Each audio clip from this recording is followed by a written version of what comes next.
Ciência. Como é habitual, todas as terças-feiras vamos ouvir o Magazine Ciência, hoje sobre a missão DART, como nos explica Catarina Falcão. A primeira fase da missão DART foi bem sucedida, com a sonda a embater no asteroide Dimorphos há uma semana, tal como estava previsto pela NASA, constituída assim a primeira missão de defesa planetária da Terra para uma eventual colisão com o asteroide.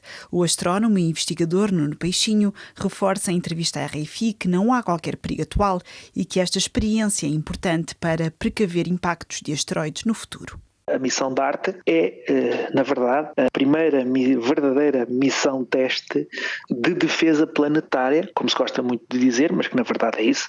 Portanto, a DART é o princípio das missões de defesa planetária da Terra relativamente ao perigo de colisão com algum asteroide que venha do espaço. Ou seja, nós precisamos de nos precaver contra um possível impacto de um asteroide no futuro e, na verdade, hoje em dia temos tecnologia para atempadamente fazermos alguma coisa, ou seja, se nós descobrirmos hoje que um asteroide, na análise muito detalhada que fazemos da sua órbita à volta do Sol e quando passa perto da Terra, se conseguirmos perceber, por exemplo, um asteroide X, se calhar vai bater em 2050. Então teremos tempo de preparar missões para o desviar um bocadinho, pouco e pouco, ao longo do tempo, para que ele, daqui então a 30 anos, falhasse a Terra. Aquele cenário mais apocalíptico e também mais engraçado para fazer filmes de, enfim, vem um asteroide e depois mandamos uns astronautas com umas bombas nucleares e rebentam com o asteroide. Na verdade, esse cenário não funcionaria, até porque se descobríssemos um asteroide agora que vinha em rota de colisão com a Terra, em que, por exemplo, descobria-se que um asteroide ia bater daqui a 3 semanas. Literalmente não poderíamos fazer nada porque não dava tempo. Não dava tempo, nós nem sequer temos neste momento um foguetão construído com capacidade de ir até à Lua, por exemplo. Mas Nuno, só para acalmar também os nossos ouvintes, neste momento não há nenhum asteroide em rota de colisão com a Terra que possa provocar uma grande catástrofe e neste caso até se escolheu um asteroide que sim, que é grande, que tem alguma dimensão, mas que está realmente fora até de uma órbita de colisão e que é o asteroide Dimorphos. É um bom asteroide para esta experiência? Nós, de facto, monitorizamos, na verdade, milhares de asteroides que passam relativamente perto da Terra, sendo cerca de 2.000 aqueles que são considerados os mais perigosos ou os potencialmente perigosos, que estamos sempre a segui-los com detalhe para saber onde é que eles estão, para não termos uma surpresa daqui a 100 ou 200 anos. Quando falo daqui a 100 ou 200 anos, é precisamente os números com que trabalhamos hoje em dia. Do que se conhece, nas próximas décadas não há nada que esteja em rota de colisão com a Terra, pois quanto a isso podemos estar sossegados. Claro que é verdade que poderá sempre aparecer algum que nós não tínhamos visto. Esta missão é já para nos precaver e começarmos a estudar o que é que, num cenário real, quanto é que conseguimos desviar um asteroide apenas com o impacto de uma sonda lá e quanto é que ele se vai mexer e ao longo dos anos, aquele bocadinho que ele mexeu agora implica daqui a uns anos a que distância é que ele já está da Terra. O que é que mudou? Se aumentou muito, se aumentou pouco, e é precisamente esse estudo que se faz. O Didymos, com a sua pequena luazinha Dimorphos, é excelente para isso, porque são pequenos os dois. O Didymos tem cerca de 800 metros e depois a pequena luazinha tem pouco mais de 150 metros de diâmetro e que roda, a luazinha roda à volta do asteroide maior, e então fomos dar o impacto na luazinha e ela vai se mexer um bocadinho, portanto a sua órbita vai mudar um bocadinho, vai ficar diferente, e por a Lua andar à volta do asteroide maior, andar de uma forma diferente, isso vai fazer com a própria órbita do asteroide maior à volta do Sol, com o tempo vai mudar um bocado também, e é precisamente isso que vamos querer estudar muito detalhadamente. Vai mudar quanto?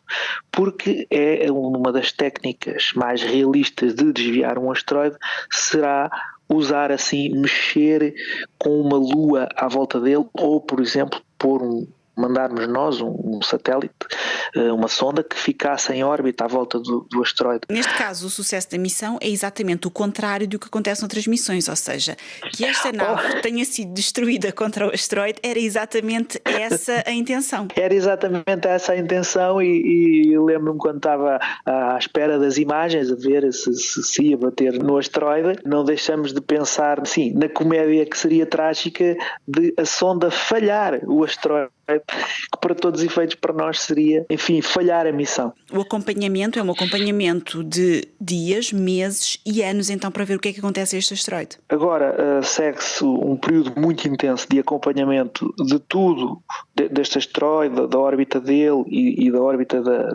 da sua luazinha à volta dele, que também é um asteroide, em rigor são 2 asteroides, e vamos estar durante anos a segui-los muito atentamente, sendo que vai ser lançada já em 2024 a sonda ERA, que para chegar lá em 2026, para continuar esse acompanhamento, mas mesmo pertíssimo em órbita à volta desse asteroide, a sonda ERA, que tem até várias equipas e empresas portuguesas envolvidas em diversos instrumentos e diversos aspectos dessa sonda, que vai ficar então mesmo lá em cima a estudar detalhadamente, já agora também, o asteroide em si, a cratera, a composição do asteroide, e ainda mais fácil será ver as alterações da órbita da Lua e do asteroide. Foi a primeira ação da Terra, a primeira ação de defesa espacial da Terra. Há ideias para outros tipos de defesas espaciais que estejam a ser preparadas, Nuno? Missões mesmo planeadas, não.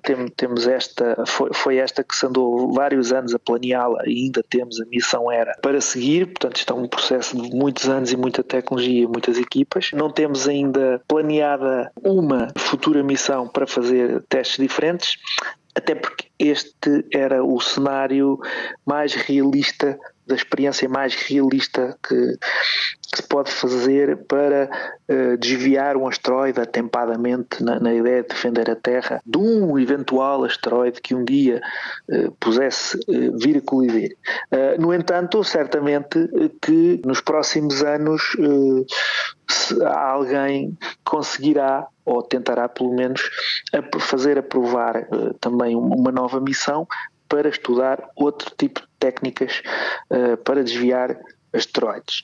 Há uma que é engraçado, suponho que essa não se vai fazer, mas, por exemplo, do ponto de vista do estudo teórico e por computador consegue-se perceber que era possível eu, se pintasse um asteroide, por exemplo, os asteroides são todos muito escuros, portanto aquele cinzento escuro, quase preto, mas eu, se o pintasse todo de branco, como a pressão da radiação solar sobre o asteroide ia ser diferente, por ele ter mudado de cor, com o tempo a sua órbita também mudava. E claro que há sempre quem estude, por exemplo, outras alternativas, mas essa, temos sempre aquela, era muito gira, mas nós não conseguimos pintar um asteroide todo de branco porque a tinta que teríamos que mandar, portanto era tanta tinta que seria preciso um foguetão demasiado potente para levar todo o peso da tinta para pintar o asteroide branco. Portanto, o cenário mesmo mais estudado é este, de ter lá, bater e ficar a ver o que é que ele mexeu.